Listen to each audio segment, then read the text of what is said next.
So last week we began an entirely new conversation. One that I think is so significant that it is the epicenter of our own experience and story. I know when we come together in times like this, we expect to talk about God, and we will. And when you open up the scriptures, you expect the conversation to be about God. And in part it will. But what we so oftentimes overlook is that the Bible actually isn't just a theology book, it's an anthropology book. It's not simply the story of God with us, it's the story of us with God. And most of our lives, we really do not spend our life searching for the meaning of God. We spend our lives searching for the meaning of life, which, by the way, is actually a search for the meaning of us. So we're going to spend some time talking about humans. We're going to pick my favorite species. We're going to talk about what it means to be us. And so wherever you are on your journey of faith, this conversation is relevant to you. Because whether you believe in God or not, whether you're a person who finds faith to be at the epicenter of your existence, and for some of you, faith may be an occasional place you visit, the one place you are all the time is with you. And there's something really unique about human beings. Again, we saw as we began this journey, there are at least 8.7 million different species on this planet. That's an incredible variety of species, maybe even up to 30 million. And when we think about all the species that exist in the depth of the ocean that we're unaware of, who knows how many species there are? And the variety is so extraordinary, from platypus to octopus, right? From tigers to beavers. The spectrum is massive, and that's just in one arena when we're not even going into insects, from termites to mosquitoes to ladybugs, from hummingbirds to butterflies. There's such a vast array of creativity and beauty and even artistry in all the species on this planet, but humans are somehow different. And what I want to propose today as we dive into this particular conversation is that everything in all of creation has intention. We may not always understand its intention, and we may not understand where it fits into the ecosystem of life. But one of the things we do discover, especially when we find that certain species become threatened or extinct even, that they had a role in the creative order that we underestimated. In fact, I was reading how there was an emperor who hated cats, and so he ordered the elimination of cats, and that caused the expansion of rats, which probably ushered in the Black Plague. Sometimes we underestimate the value of a species that seems so meaningless to us.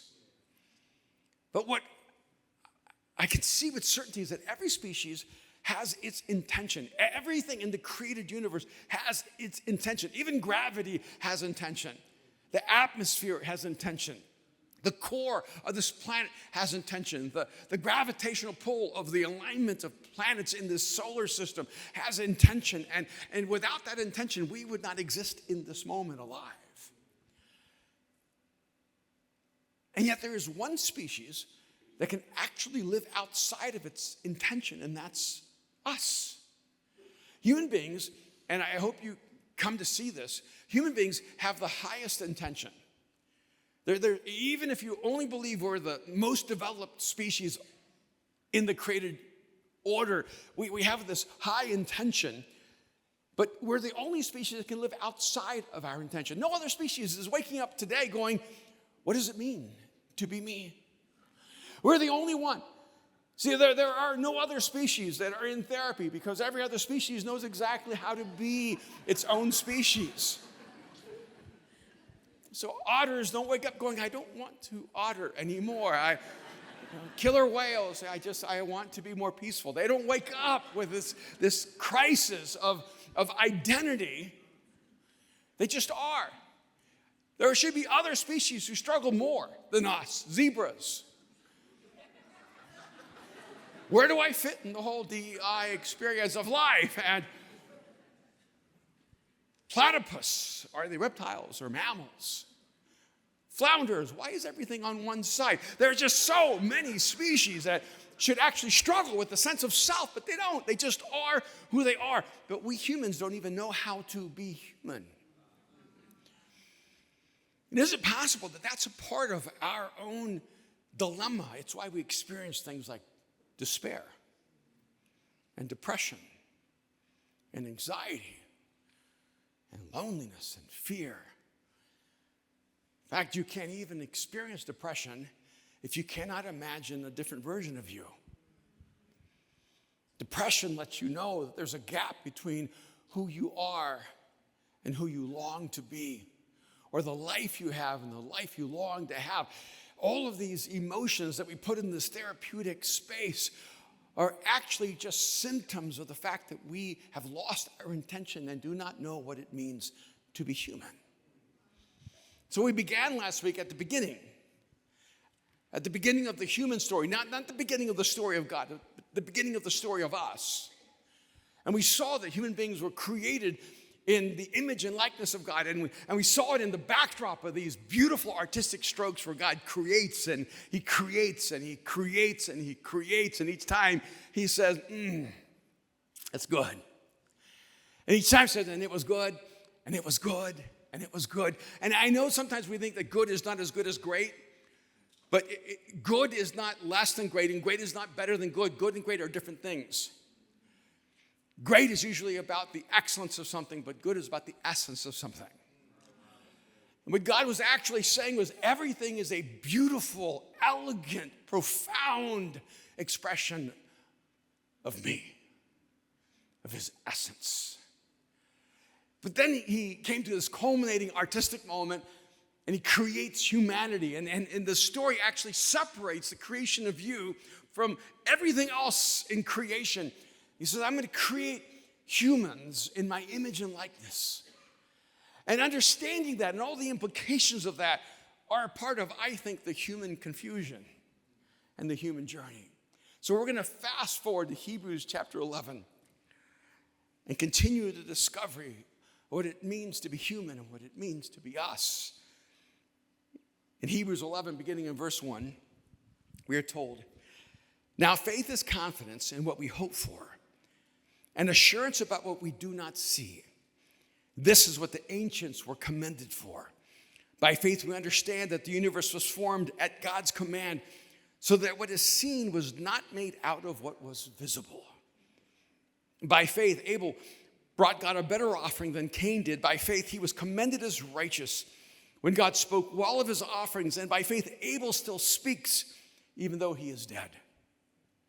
By faith Enoch was taken from this life so that he did not experience death. He could not be found because God had taken him away. For before he was taken, he was commended as one who pleased God. And without faith, it is impossible to please God, because anyone who comes to him must believe that he exists and that he rewards those who earnestly seek him. Well, I want to dive into this conversation, but I want to start at the end of this, not at the beginning. And if you ever read the scriptures and you just accept things as they come, you're different than me. Because I'll read the scripture and think, why? Why does that have to be like that? Why is that the rule? Why does that have to be the standard? Because when I read verse 6, I'm a little frustrated by the expectations on humans that God does not require of any other species. Because it says, without faith, it is impossible to please God. Why should it be impossible to please God without faith? Or if we could flip it, why do we need to have faith to please God? Why are we the only species held to that standard? There's no other species that needs faith. I mean, your dog does not need faith. Your cat doesn't need faith. There are no crows out there living by faith. There are no animals, no species on this planet, no other species held to this standard. So why should humans have to have faith to please God? So it tells us that there's something that's missing in the human experience or the human expression that only faith can actually restore. See, I think when we talk about faith, we usually think of it as like a superpower. If you have faith, it's like getting bitten by the radioactive spider when you're Peter Parker. When I have faith, I become Spidey. If I can have faith, I become superhuman. If I have faith, somehow I become like God. Faith makes me more than human. How many of you are just tired of only being human? How many of you, human isn't working out for you? You're going, well, I need more. I need some kind of like spiritual Red Bull to elevate my expression of humanity because this isn't working for me. And whatever version of human you are, you know it's a lesser version than someone else. But faith doesn't make you superhuman.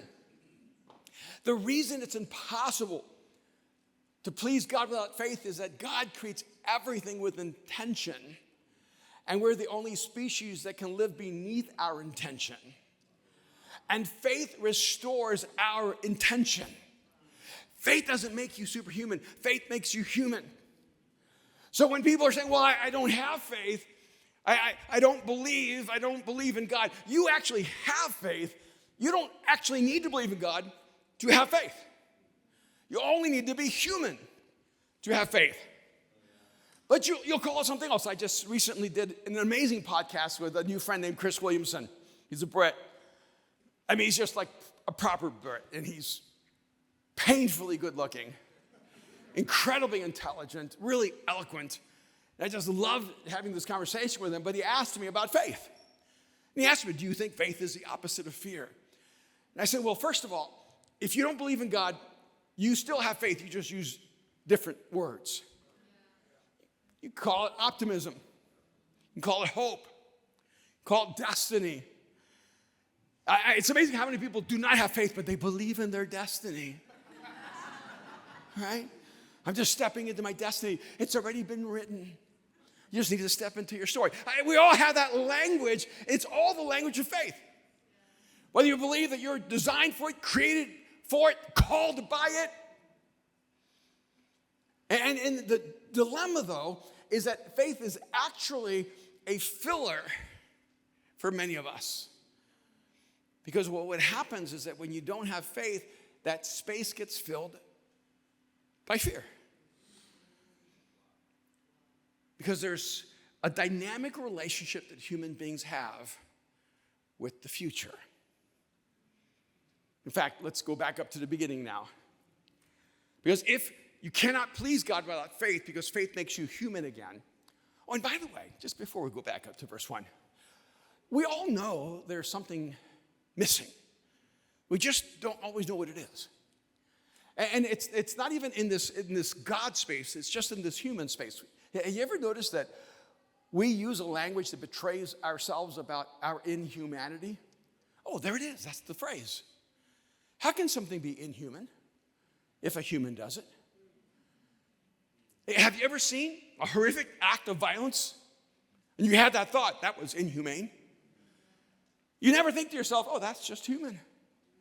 You actually have a standard that if we do something beneath our humanity, we know it's inhumane, but how can something be humane if we're just the highest version of an animal? You ever seen a tiger eat a gazelle? Or worse, have you ever seen hyenas eat anything? They start at the ankles. Can you imagine being eaten from the ankles up? You don't look at a hyena and go, that's so un-hyena.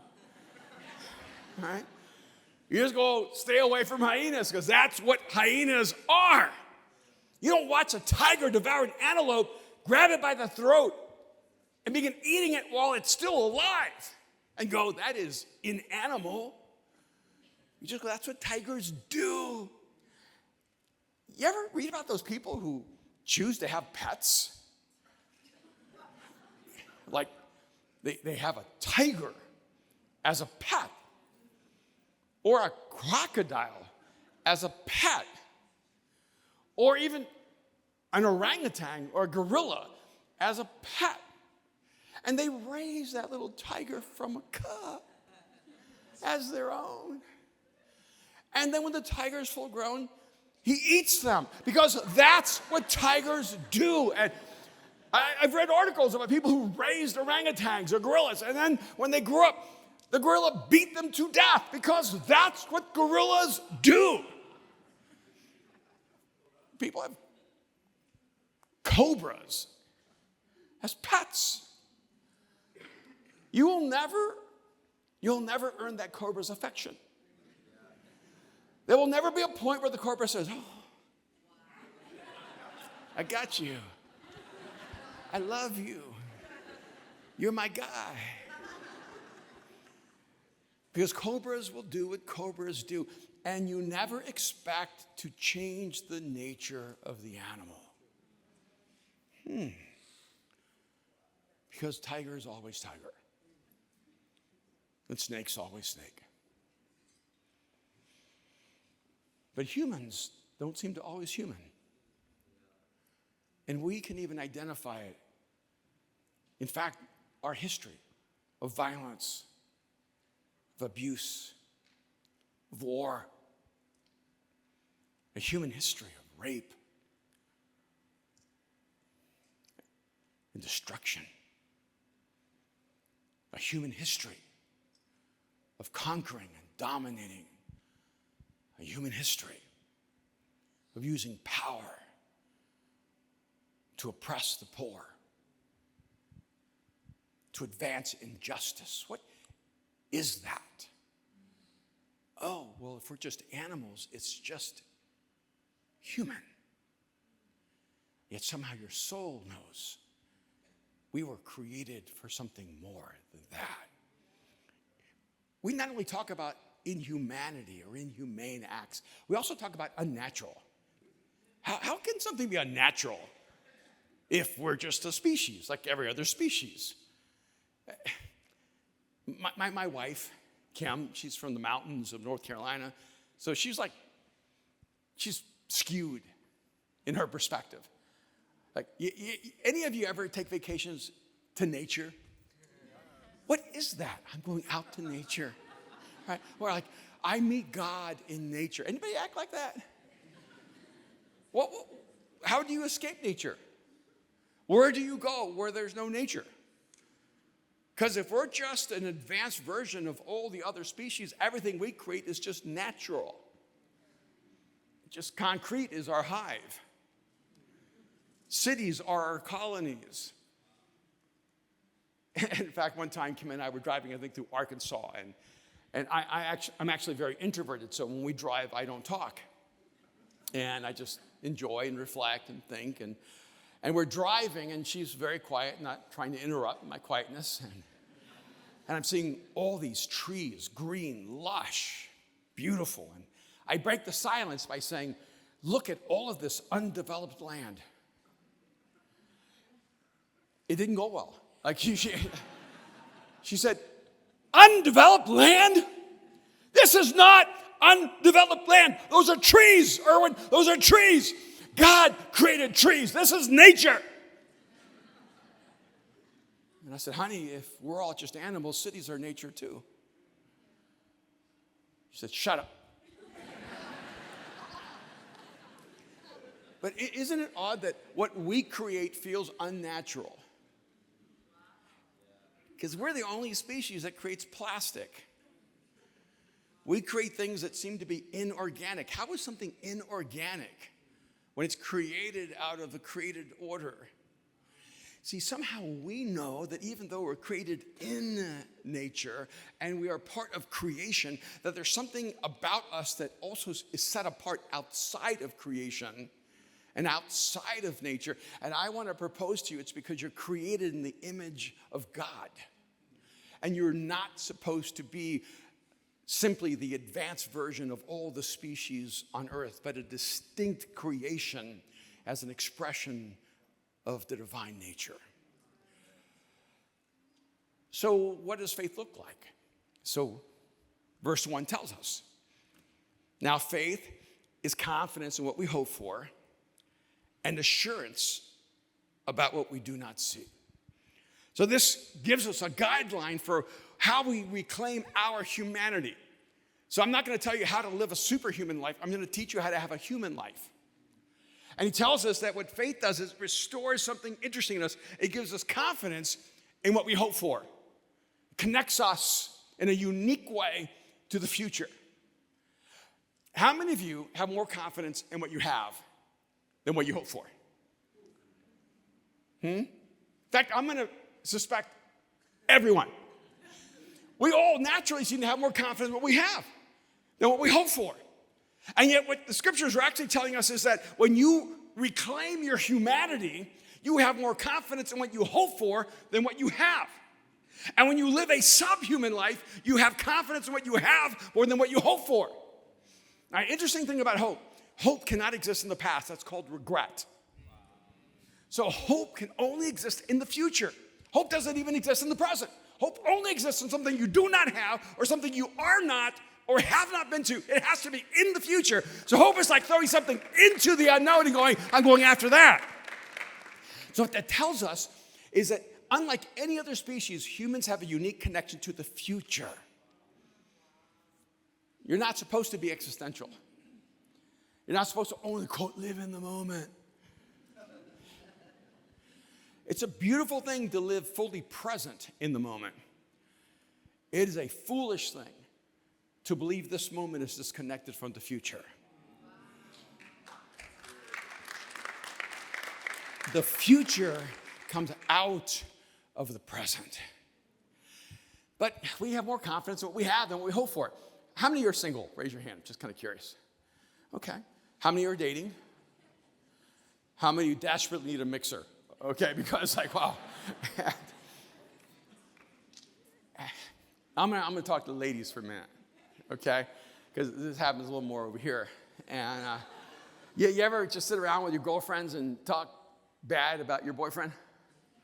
Come on, you know you do. You know you do, right? You know, it's always like, when I met him, he was so different. All right? He was so attentive. He showed up early. He brought me gifts. He paid. Right? Like he paid for dinner, right? You know. He always called me. He always checked up on me and make sure I got home okay. Now I don't hear from him. He don't pay. We don't even go out. He just comes over and expects me to have food. He doesn't bring me any gifts anymore. He shows up late. I don't even know why I'm still with him. And what do they tell you? Well, leave that man. He doesn't deserve you. He doesn't deserve you. Yeah, but he's my man. You know why you stay with that guy? Because you have more confidence in what you have than what you hope for.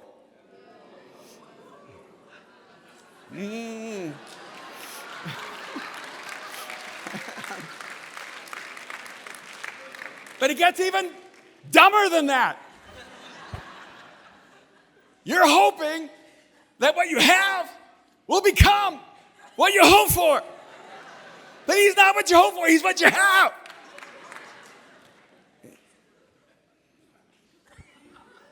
But you hoped for him before you got him. But hope's in the future. And he's in the present and maybe in the past.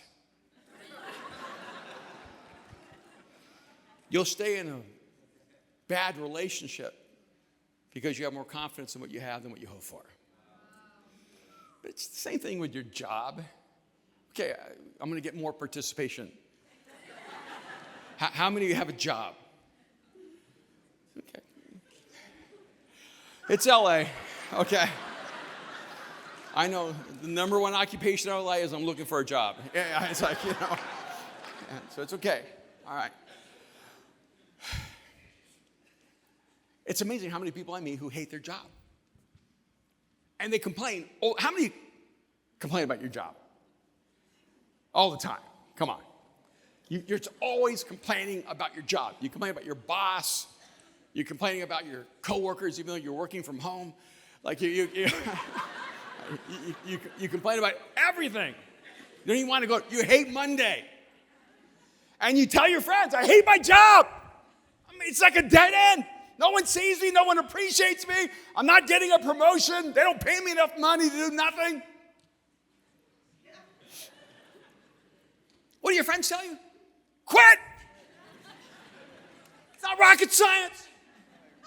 You're only making minimum wage. Just quit. I can't quit. I got bills to pay. I got responsibilities. Right? It's because you have more confidence in what you have, the job you have than the job you hope for. And there's some of you who are going to stay at the job you have because you don't have confidence in the job you hope for. You don't believe it's there. And when you don't believe it's there, I can tell you something, it's not there.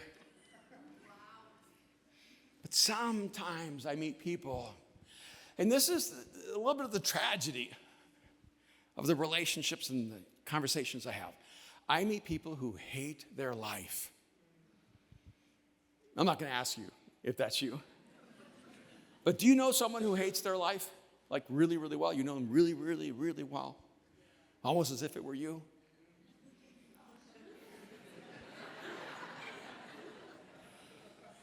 Because I know a lot of people who hate their life. And what they don't realize is if you hate your life, what you actually hate is you. Because your life is simply an expression, an extension of you. So if you hate your life right now, what you actually hate is you. How did I become this? How did this become my reality? How did this become my life? And you know what's insane to me? Just like the person who keeps dating the person they don't want to date because they're afraid the person they want to date isn't out there. Just like the person who stays in the job, who doesn't ever go find the job they really want because they don't think that job is out there because they have more confidence in what they have than what they hope for.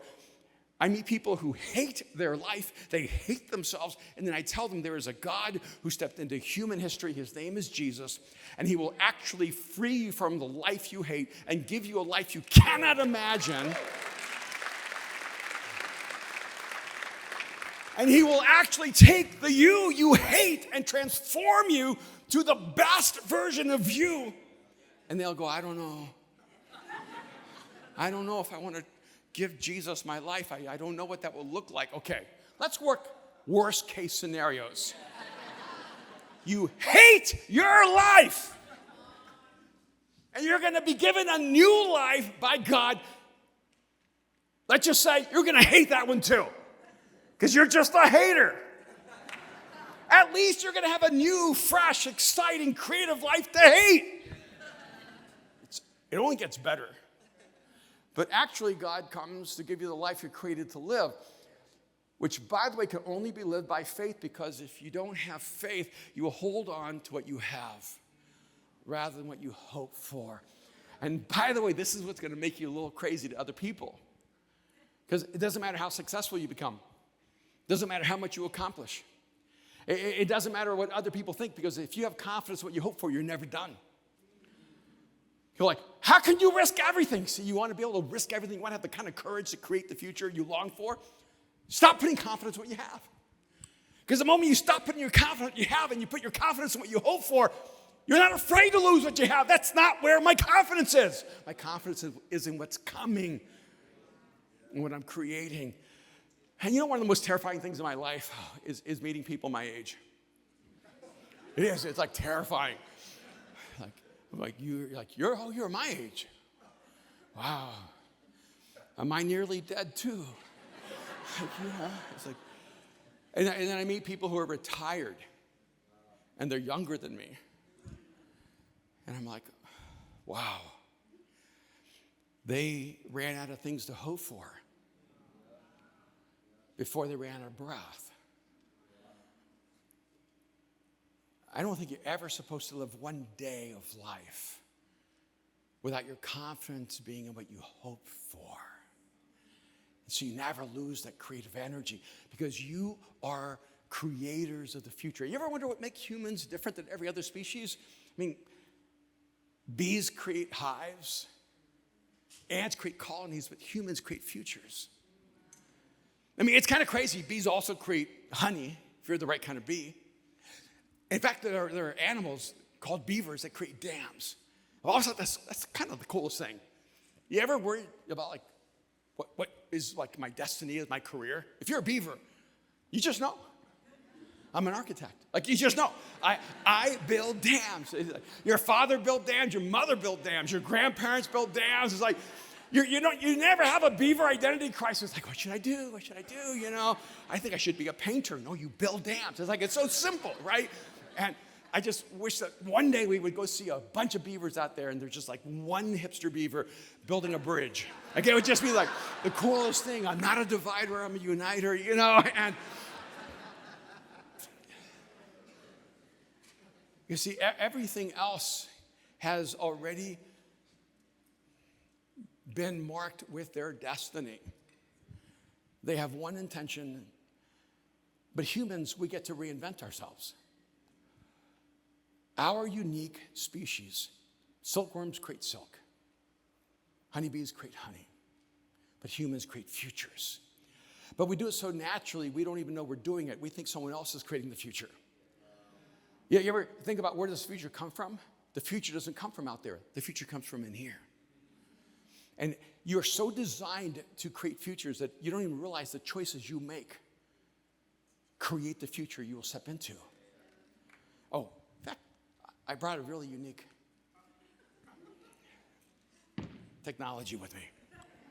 See, for some of you, for the amateur, this looks like a tennis ball, but this is actually a time machine.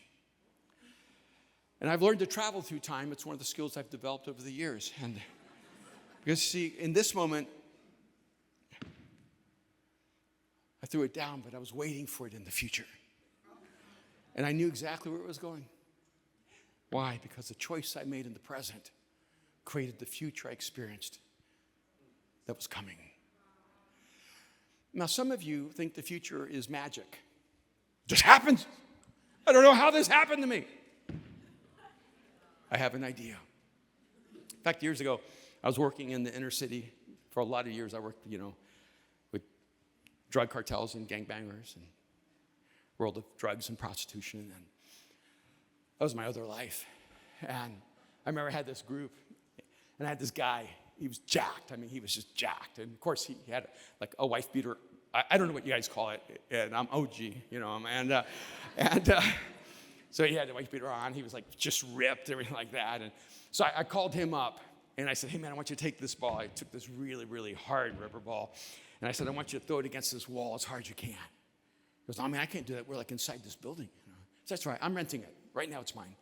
And I said, just do it. Don't worry about it. And if you break something, I'll take responsibility. I said, just throw it as hard as you can against that wall. And everyone's watching him because all the guys wanted to be him and all the girls wanted to be with him. And so he took that ball, and you could see him just begin to flex, and he just ripped back and threw it as hard as he could. This was one of those moments I knew there was a God because I couldn't make this happen. That ball went so fast against that wall and exploded off the wall and came back and hit him right in the face. Like, perfect. It was beautiful. I could not have planned that myself. And bam, it hit him in the face. And you know what he said? Why'd you make me do that? I said, what did I make you do? And he goes, you made me hit myself. I said, I didn't make you hit yourself. You hit yourself. He goes, no, man, you told me to. I said, yeah, where'd you think it was going to go? I said, do you think it was going to go through the wall? Why didn't you throw it at an angle? Why didn't you hit someone you don't like? There's so many options of what you could have done. But instead, you only took responsibility for the cause and no responsibility for the effect. See, once you understand your design, you will be a time traveler. You will be able to create the future through the choices you make every moment of your existence. Because you are designed for the future, not for the past, not for the present, for the future. And some people are prepared for it.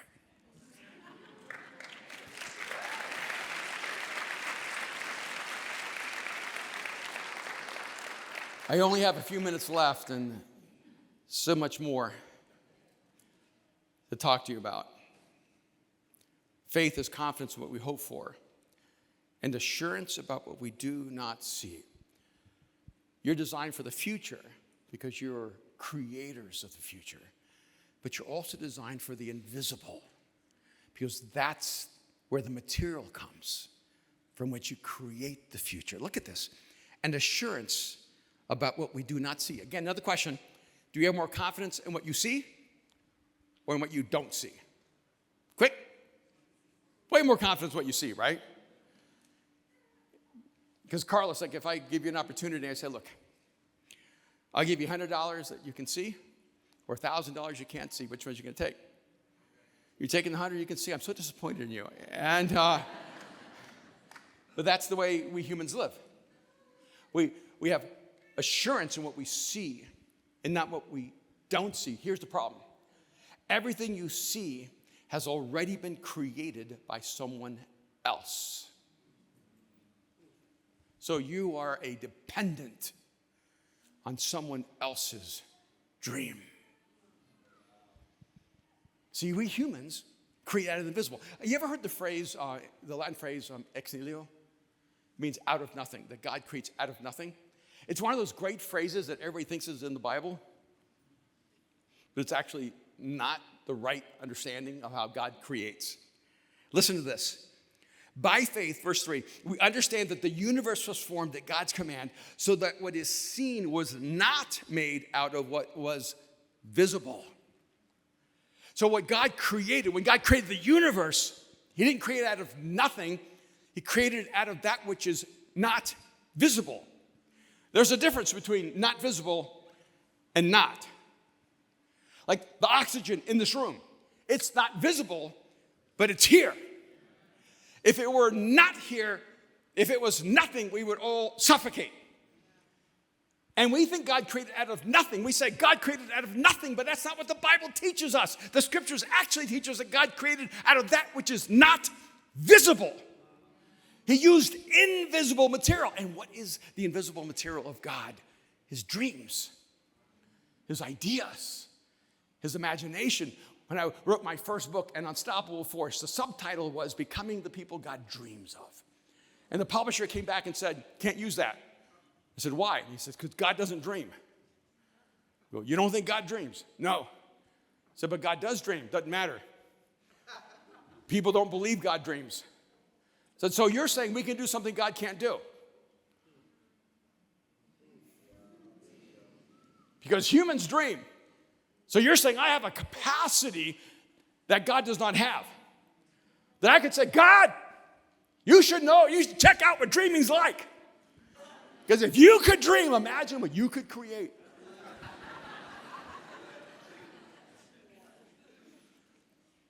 See, we are the manifestation of the dreams of God. You existed in the imagination of God before you took your first breath. And that's how God designed you to create. You're supposed to play with invisible material. And that invisible material is called visions and dreams and imagination and ideas. It's supposed to be created in the inner world of you. And then you're supposed to find the courage and the skill and the determination to turn it into reality. Right now, you're living inside of someone else's imagination. We are all living, whether we like it or not, in the imagination of Jefferson and Franklin and Washington and Adams. We're living inside of the imagination of those who imagined before us and shaped the future. I mean, I love that Martin Luther King Jr. said, I have a dream. He had a dream that one day a man would be measured not by the color of his skin, but by the content of his character. And guess what? When Barack Obama was sworn in as the president of the United States, he was walking up inside of the dream of MLK Jr. And every day of your life, you're living inside of someone else's dream, but you're not supposed to only live inside of someone else's dream. You're supposed to live inside of yours. Some of you feel like victims because you just accept someone else's dreams as your complete reality. And here's the problem. Sometimes they don't have dreams. Sometimes they have nightmares. And there are people who have the worst kinds of imagination. And nightmare is not worthy to be called dreams because they imagine a world that works for them and destroys us all. And if good people wait for someone else to create the future, we are as guilty as those that created it for not creating a better option for others.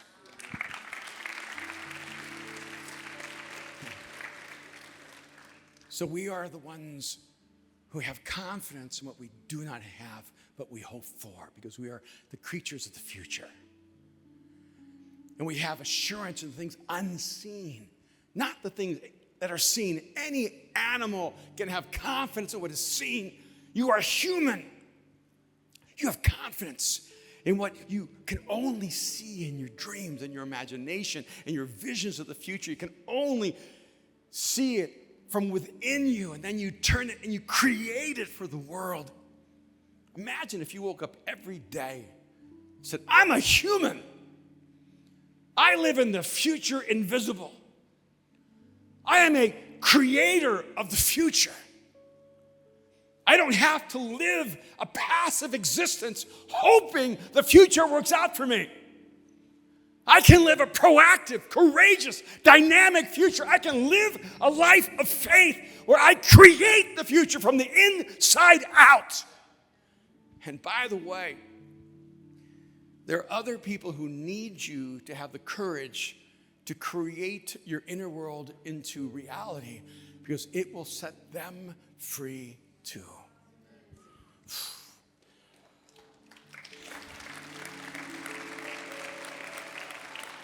So if you ever wondered why Jesus came, he came to make you and me human again. Because God never relented on his idea of making humans in his image and likeness. He just looks at us and wonders why we would choose to live beneath our intention. Why would we choose to live inhumane lives? Why would we choose to live in an unnatural existence? Why wouldn't we choose to reflect his beauty and his wonder? Why wouldn't we choose to live a life of love, to live a life fueled by hope? Why wouldn't we choose to live a life informed by faith? Why would we choose to be anything less than human, when being human is such a gift? And it's so beautiful and so profound that it was not beneath God to become one of us, because our human essence does not limit the nature of God, but you are perfectly designed to express perfectly the image of God. So if you're here and you've never stepped into a life of faith, if you've never crossed that line of faith, if you've never opened your life to Jesus, here's the invitation. If you're tired of living beneath your intention or without your intention, Jesus invites you to trust him with your life, because he will give you a life that will constantly grow, that will be endlessly transformative, that will make you the person you were always created to become, to live the life you could only live in him. Because when he made you human, it was his greatest gift to you. And now he'd like for you to experience it to the fullness. Would you bow your heads with me just for a moment? Just close your eyes. Maybe you're here and you've just been struggling to be human. You feel like your life is just drifting and empty, purposeless. It's a wandering, a drifting, an emptiness that haunts you. Maybe today is the day that you choose Jesus, because the choices you make today will create the future you will step into tomorrow. And the most powerful choice you will ever make is to realign your life with the God who created you, who loves you, who died for you and rose from the dead. If you're here and you're ready to trust Jesus with your life, just pray this simple prayer. Jesus, I give you my life. Right now, just tell him, Jesus, I give you my life. Jesus, I give you my life. If this is your prayer, I want to pray for you. If you just whispered this prayer, Jesus, I give you my life, I just want you to hold your hand up real quickly. I want to see you and I want to pray for you. Beautiful, beautiful, all around the room. Anyone else? Wow. All around the room. Anyone else? Beautiful. See you. Beautiful. Father, I thank you, both for those who raised their hand and held it up and those who raised it quickly, just so nervous. Because God, you see them and you know them and you love them. You have no hesitation toward them. God, I pray that right now you would just wrap them up in your love and let them know that you heard their prayer, that they belong to you, that today was the defining moment of their eternity, that you'll never leave them or abandon them. They don't have to earn your love. They can live knowing they have been loved completely and begin walking from there. We thank you, Father.